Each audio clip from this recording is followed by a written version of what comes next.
फिर इसके 1 साल पहले का सीन दिखाया जाता है, जहां कॉलेज से ताज़ा पास हुआ अकीरा बड़े सपनों के साथ एक एडवर्टाइजिंग कंपनी में काम करने गया। पहले दिन सबने बड़े उत्साह से उसका स्वागत किया। मैनेजर और कलीग्स बहुत फ्रेंडली थे और ऑफिस की एक खूबसूरत लड़की साओरी उसे बार बार इशारे भी कर रही थी। शाम को मैनेजर ने अकीरा के स्वागत के लिए एक पार्टी भी रखी। अकीरा को लगा कि उसका सपना सच हो गया है, लेकिन जैसे ही पार्टी खत्म हुई सब अचानक खड़े हुए और बोले, चलो अब वापस ऑफिस, काम बाकी है। इसके बाद सभी दोबारा ऑफिस चले गए। अकीरा को भी उनके साथ रात भर काम करना पड़ा। सुबह 7 बजे जब अकीरा थका हारा घर पहुंचा तो उसे लगा कि अब आराम मिलेगा, पर अगले ही दिन काम और ज्यादा दोगुना हो गया। ऐसे करते करते अकीरा लगातार 2 दिन बिना सोए काम करता रहा। जब वो घर आया उसने ना तो नहाया और ना ही कुछ खाया, सीधा बेहोश होकर सो गया। फिर अगली सुबह दोबारा उसी रूटीन में लग गया। मैनेजर हर दिन उसे मोटिवेट करता और कहता, यही हमारी जिंदगी है, हम सब ने ऐसा ही किया है। अकीरा दिन रात बिना सोचे समझे एक बंधुआ मजदूर की तरह काम करता रहा।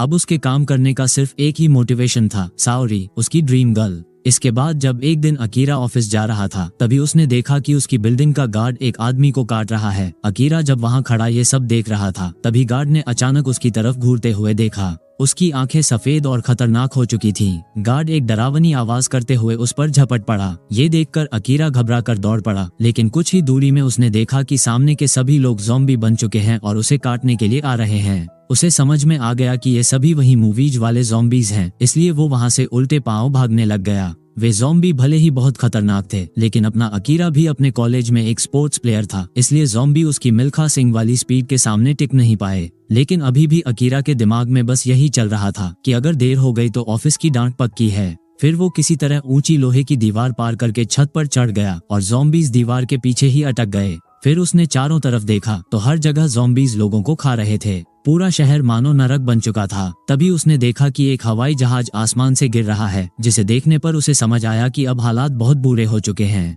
तभी उसने अपने मन में सोचा कि क्या अब मुझे ऑफिस नहीं जाना पड़ेगा। ये सोचकर अपना अकीरा खुशी से नाचने लग गया। अकीरा ने आसमान की तरफ देखा, वो नीला और साफ था। ऐसी आजादी उसने पहले कभी महसूस नहीं की थी। फिर उसने अपने बैग से जूस निकाल कर पी लिया, लेकिन तभी उसे अपनी क्रश साओरी की याद आ गई। उसने जल्दी से साओरी को मैसेज किया। साओरी ने तुरंत जवाब दिया और उसे अपना लोकेशन भेजकर जल्दी आने को कहा। अपना मजनू बिना समय गवाए पाइप के सहारे नीचे उतरा और अपनी साइकिल उठाकर साओरी के घर की ओर निकल गया। रास्ते में ज़ॉम्बीज हर तरफ थे, लेकिन क्रश से मिलने के चक्कर में अकीरा ने बेचारे ज़ॉम्बियों को भाव ही नहीं दिया और कुछ ही देर में वो साओरी के घर पहुंच गया। दरवाजे की घंटी बजाने पर कोई नहीं आया, इसलिए अकीरा ने खुद ही दरवाजा खोल दिया। अंदर पहुंचते ही साओरी दौड़कर उससे लिपट गई। अकीरा के मन में तो जैसे लड्डू फूटने लग गए, लेकिन जब साओरी ने इशारा किया